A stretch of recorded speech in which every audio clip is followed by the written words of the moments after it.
Situation اس وقت چل رہی ہے، جس طرح سے میں نے ابھی کہا کہ ساس بہو کی جو نوک جھوک ہے پیپلز پارٹی اور مسلم لیگ نون میں، ملاقات بھی جو کل ہوئی اس کا بھی 3 بار پہلے وقت تبدیل ہوا، پھر فائنلی جا کر ملاقات ہوئی. کیسے دیکھتے ہیں اس ملاقات کو؟ گڈ مارننگ، بہت شکریہ. مسلم لیگ نون کے پاس سادہ اکثریت نہیں ہے اور یہی حقیقت ہے 8 فروری کے بعد وجود میں آنے والی حکومت کے حوالے سے. بجٹ پاس ہونا ہے، پیپلز پارٹی کے ووٹ کے بغیر بجٹ پاس نہیں ہو سکتا.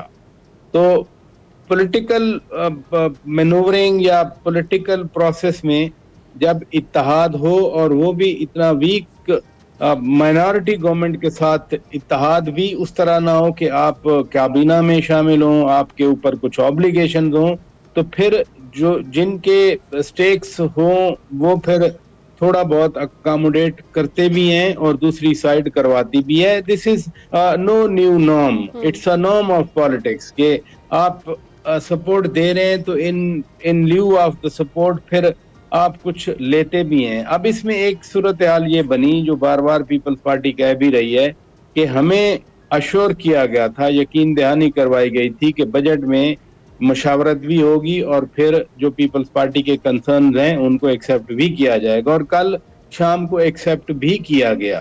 تو میرا خیال ہے دونوں سائیڈز مینٹلی تیار بھی تھیں ایک ایسی ایونچویلٹی کے لیے کہ جس میں ایک سائیڈ روٹھے گی، دوسری منانے کے لیے جائے گی، پھر اس میں کچھ ان کو گیو اینڈ ٹیک دیا جائے گا. اب بنیادی طور پر فرض کیا اسحاق ڈار صاحب اگر وزیر خزانہ ہوتے تو یہ نوبت نہ آتی، چونکہ وزیر خزانہ ملک کے ایک ٹیکنوکریٹ ہیں، وہ ان پولیٹیکل جو ویلنگ ڈیلنگ ہے اس سے اتنے آشنا نہیں ہیں، تو اس وجہ سے بھی کوئی پرابلمز آ رہی ہے کہ وہ اسٹیٹ بات کرتے ہیں کیونکہ ہی از ناٹ اے پولیٹیشین، اور پالیٹکس میں پھر اسٹیٹ بات تو چلتی نہیں ہے.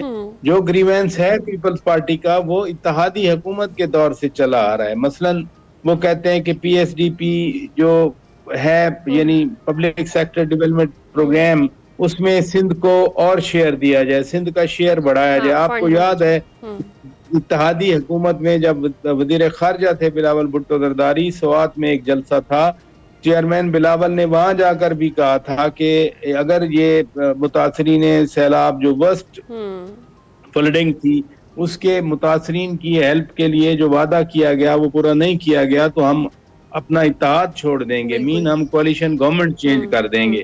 تو یہ والی چیزیں ہیں، کنسرن ہیں، لیکن اچھا ہے کل ملاقات ہو گئی، ایک سٹرکچرڈ ملاقات. تو سننے میں آ رہا ہے شوکت پراچا صاحب کہ پیپلز پارٹی جنوبی پنجاب میں پاور شیئرنگ مانگ رہی ہے اور کہہ رہی ہے کہ جنوبی پنجاب میں ہماری مرضی سے جو افسران ہیں ان کی تعیناتی بھی کی جائے، اور جو گورنمنٹ ہے وہ یہ کہہ رہی ہے کہ جس حد تک ہوا اکوموڈیٹ کیا جائے گا پیپلز پارٹی کو. دیکھیں بات تو وہی آ گئی نا کہ ان کے جو کنسرنز ہیں پیپلز پارٹی کو، ان کو یہ سین کریٹ کیے بغیر کیا ایڈریس نہیں کیا جا سکتا تھا. مثلاً پوسٹنگ جو ہے، posting is not a big issue, جس نے پوسٹ ہونا ہے وہ اسی گریڈ کے آفیسر ہوں گے، وہ اسی اگر پبلک جو پاکستان ایڈمنسٹریٹو سروس کے ڈپٹی کمشنر یا اے سی یا کمشنر لگنے ہیں تو اسی سروس کے، فیس چینج ہوگا. اگر کوئی پولیس آفیسر لگنا ہے آر پی او ملتان، ڈی جی خان یا باورپور لگنا ہے تو وہ پولیس سروس آف پاکستان کے ہی، وہ اسٹیٹ کے ساتھ لوائلٹی کا حلف لے کے آتے ہیں. کوئی یہ نہیں ہے کہ پرائیویٹ بندہ جا کر افسر لگ جائے. سینئر اگر ڈی پی او ملتان لگنا ہے فرض کیا تو وہ کون ہوگا؟ وہ سینئر پولیس آفیسر ہوگا. ڈرامہ کریٹ کرنے کی ضرورت نہیں تھی. یہی میں آپ سے بات کر رہا ہوں کہ اگر پروٹیسٹ کروا کر یا آپ سامنے آ کر سین جو آپ نے کہا کریٹ کر کے یہ اکاموڈیٹ کیا جاتا ہے تو پہلے ہی کر لیا جاتا. ہاں، جو ساؤتھ پنجاب میں ایک سیکریٹریٹ سیپریٹ قائم کیا گیا تھا، وہ سیکریٹریٹ نون لیگ کی حکومت نے آتے ہی اس حکومت نے پنجاب گورنمنٹ نے ختم کر دیا. اس پر بھی بڑے سیریس کنسرن ہیں. اس بارے میں نون لیگ کو ضرور کچھ نہ کچھ سوچنا پڑے گا. تو اسی ساری صورتحال کے جواب میں پھر نون لیگ اراکین بھی تو کہہ رہے ہیں کہ سندھ میں بھی معاملات میں پھر نون لیگ کی مشاورت شامل کی جائے. اچھا آپ نے نقطہ اٹھایا، سندھ میں نون لیگ کا کیا اسٹیک ہے؟ مثلا جنوبی پنجاب میں تو پیپلز پارٹی کے پاس سیٹیں ہیں نا قومی اسمبلی کی، یعنی 3-4 سیٹیں ملتان سے ہیں، پھر مظفر گڑھ سے ہے، پھر وہاں رحیم یار خان سے ہیں. سندھ میں نون لیگ کی کہاں سیٹیں ہیں؟ جب کوئی پولیٹیکل پارٹی ڈیمانڈ کر رہی ہے کہ ہمیں لوگوں نے ووٹ دیا ہے، اگر ایک قومی اسمبلی کی سیٹ کے اگینسٹ 7 لاکھ لوگوں کی رائے شامل ہے، تو آپ دیکھیں 7-8 سیٹوں کا تو وہ ٹوٹل آپ نمبر آف پیپل بنائیں کتنا بن گیا. تو جو نمائندہ ہے ان ٹیکنیکل ڈیموکریسی، نمائندہ تو لوگوں کی ول کو ریفلیکٹ کر رہا ہے. سندھ میں کہاں ان کے ووٹر ہیں یا ان کے بندے الیکٹ ہو کے آئے ہیں؟ ایم کیو ایم کر سکتی ہے دعویٰ، ایم کیو ایم کہہ سکتی ہے ہمارے پاس 17 سیٹیں ہیں. یہ جو لفظی جنگ ہے یہ ختم ہوتی ہوئی دیکھ رہے ہیں آپ، یا پھر ایسا تو نہیں ہوگا کہ آگے چل کے ہم دیکھیں گے پیپلز پارٹی اور تحریک انصاف ایک ہی کنٹینر پر سوار ہوں؟ ایک کنٹینر کی باتیں تو بہت دور کی ہیں، لیکن فی الحال تو ہم پیپلز پارٹی اور نون لیگ کے درمیان یہ بات چیت کر رہے ہیں. تو وہ جو کنٹینر والا ہے اس میں پیپلز پارٹی کے علاوہ بہت اور بھی سٹیک ہولڈرز ہیں. وہ پی ٹی آئی خود بھی ابھی تک تو کلیئرٹی نہیں آئی. آپ کل بھی دیکھتے رہے کہ پرسوں بھی دیکھتے رہے، کچھ لوگ کہہ رہے تھے کہ جائیں اڈیالہ جیل کے باہر جا کر بیٹھ جائیں، احتجاج کریں، وہاں پر ان کے بانی پی ٹی آئی خان صاحب اکیلے ہیں. کہاں کوئی گیا؟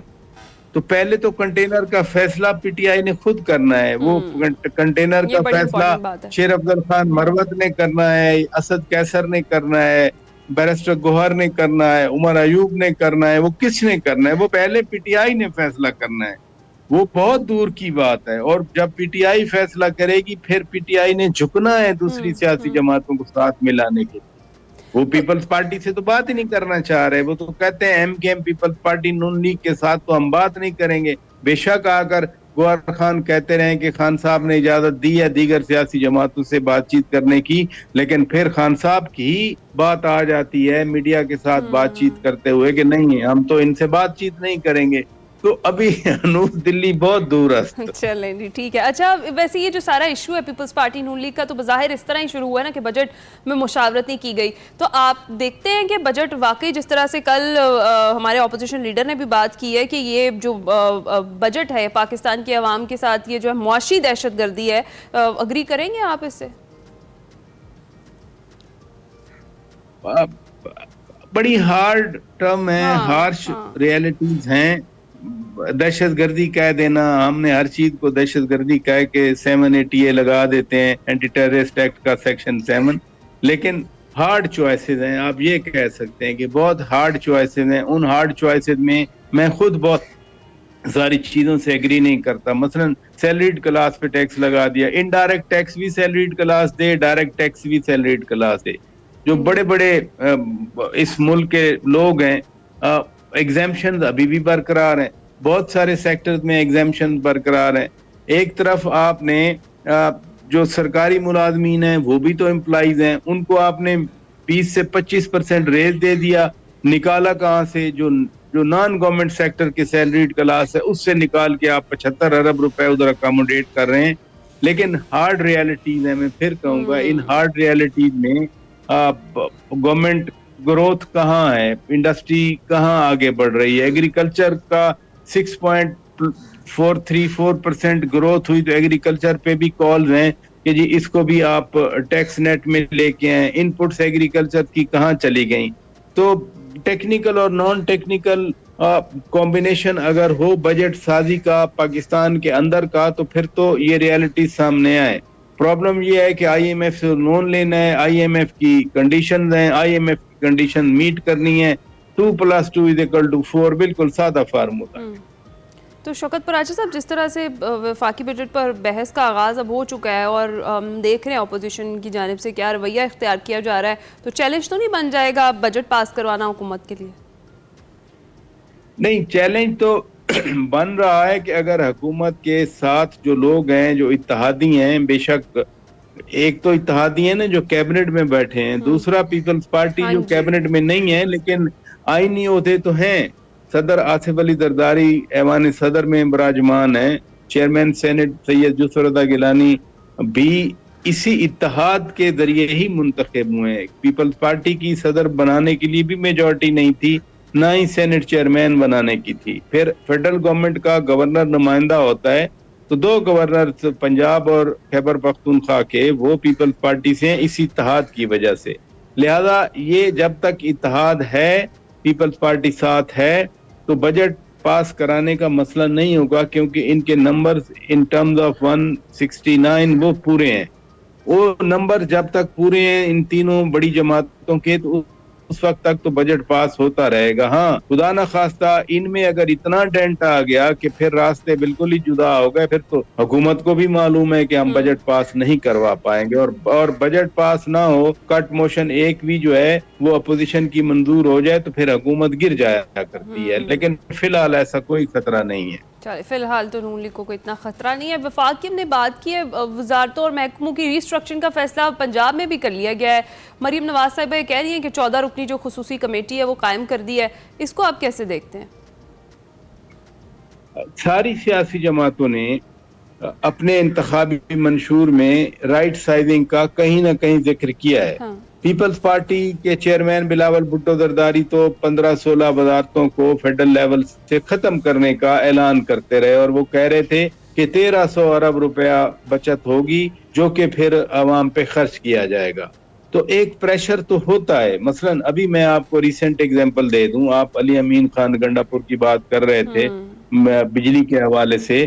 ابھی پنجاب میں صفائی مہم چلی تو باقی صوبوں پہ بھی پریشر آ گیا عید الاضحیٰ کے حوالے سے, یقیناً بڑا کام کیا گیا. تو ایک ٹرینڈ جب چلتا ہے تو باقی اس کو پھر مجبور آ جاتے ہیں فالو کرنے کے لیے. میٹرو بس پنجاب میں بنی تھی, میاں شہباز شریف نے لاہور میں بنائی تھی, تو پرویز خٹک صاحب کو بھی بنوانا پڑی وہاں پشاور میں. اب وہ چل رہی ہے تو اس ٹرینڈ کو فالو کرنا پڑتا ہے. اب چونکہ یہ ٹرینڈ یا ایک پروناؤنسمنٹ ہے کہ ہاں کچھ ایسی وزارتیں یا ختم کی جائیں یا مرج کر دی جائیں جو ایڈیشنل برڈن ہے ایکسچیکر پر, قومی خزانے پر, تو یہ ایک کال تو پیپلز پارٹی نے دی تھی. بلاول بھٹو زرداری ہر جلسے میں یہ بات کیا کرتے تھے. اگر واقعی گنجائش ہے رائٹ سائزنگ کے نام پر یا کفایت شعاری کے نام پر یا سرکار کا خرچہ کم کرنے کے حوالے سے, تو یہ ایکسرسائز ضرور ہونا چاہیے. گورنمنٹ کا سائز چھوٹا ہوتا ہے, پرائیویٹ سیکٹر بڑا ہوتا ہے. پرائیویٹ سیکٹر آگے لے کے چلتا ہے ملک کو, حکومت ریگولیٹ کرتی ہے.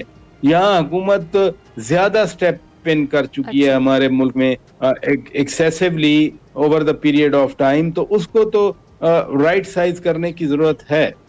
ٹھیک ہے. اچھا شوکت پراچا صاحب, اگر ہم دیکھیں یہ جو علی امین گنڈا پور کا بھی آپ نے ذکر کر ہی دیا ہے, میں نے بھی کیا, کیوں وفاق کے ساتھ محاذ زراعی بڑھانے پر تلے ہوئے ہیں وہ, اور جس طریقے کے وہ ایکٹس کر رہے ہیں کیا وہ صحیح اقدامات ہیں؟ جس طرح سے ان کے بعد پھر عوام نے بھی رحمان بابا گریڈ اسٹیشن پر دھاوا بول دیا, اور گورنر کے پی فیصل کریم کنڈی نے جوابی طور پر کہا ہے کہ بھئی ایسا کریں کہ کنٹرول انہی کو دے دیں اور پھر بل بھی یہی جمع کرے, وفاق کی انٹرفیرنسی ختم ہو جائے تاکہ انہیں پھر پتہ چلے. اور اسی طرح سے عطا تارڑ نے بھی یہی تنقید کی ہے اور کہا ہے کہ اس طریقے کے جو ایکٹس ہیں وہ ناقابل برداشت, ناقابل قبول ہیں. اس پر کیا کہیں گے؟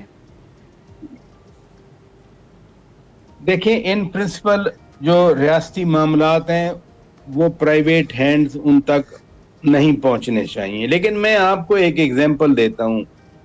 خیبر پختونخوا کے وہ علاقے کہتے ہیں واپڈا والے, بجلی والے کے جی وہ بل ادا نہیں کرتے, لیکن جن علاقوں میں کوئی پینڈنسی نہیں ہے بلوں کی, کل رات ادھر ایک میپکو یعنی ملتان الیکٹرک کمپنی جو ہے اس کا ایک گریڈ ایریا ہے گڑا موڑ میں وہاڑی میلسی میں, وہاں رات کو لائٹ گئی, مجھے بتایا گیا کہ رات کو 2 بجے لائٹ گئی اور صبح 9 بجے لائٹ آئی.